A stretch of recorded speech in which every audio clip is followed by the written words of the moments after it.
Good Thursday morning. This is 106.1 KYVC. Joe Missouri visiting with Ag meteorologist Chris Schrammick at Decision Weather Now, as well as America's Weather Streaming Channel. Chris, some fog out there this morning.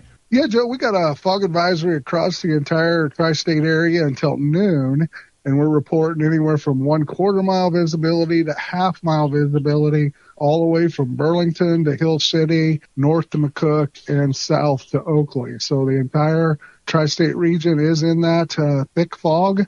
And if you're going out and about out there, as far as temperatures go, we're hitting the freezing mark in Ray and McCook.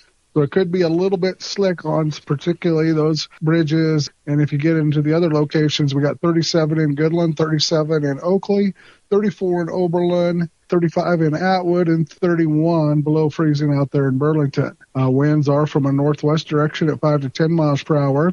As we go through the day, we're going to see clearing out in Colorado first. This advisory is until noontime, Central Time. It'll start clearing out there around midday in Colorado and eventually work its way later in the afternoon to Highway 83.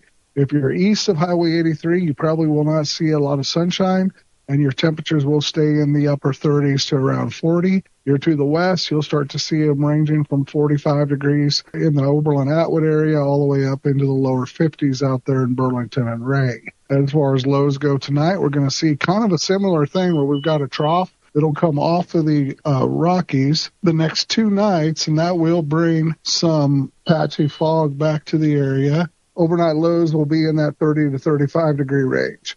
As far as tomorrow afternoon goes, we'll see some breaks in the clouds. We'll see temperatures climb into the low 50s. Then over the weekend, high pressure will build out to the west. We'll go back into those northwesterly, westerly winds. Could be breezy at times, and we'll see temperatures climb back up there into the middle to upper 50s on Saturday, maybe lower 60s on Sunday.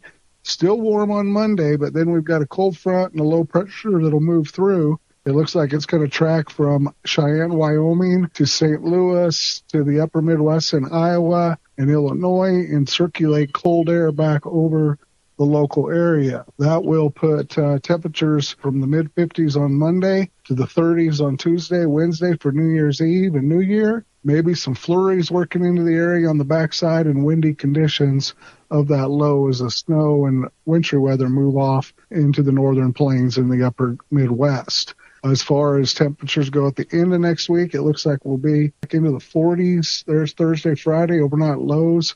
Next week, we'll go from the 30s we're seeing now to the upper teens and low 20s. Then it does look like ridging will take place late next week and over the weekend, kind of blocking any systems that were going to come through the westerly flow either to our north and to our south, keeping the central U.S. a little bit dry. The models have been going back and forth on that, so has the Weather Service. We'll keep an eye to see if that moisture comes back into the forecast there around the 8th, 9th, 10th, into the first week and start of the second week of the new year. Once again, that's Ag meteorologist Chris Schrammick at Decision Weather Now, as well as America's Weather Streaming Channel for KYVZ Radio, down Joe, Missouri.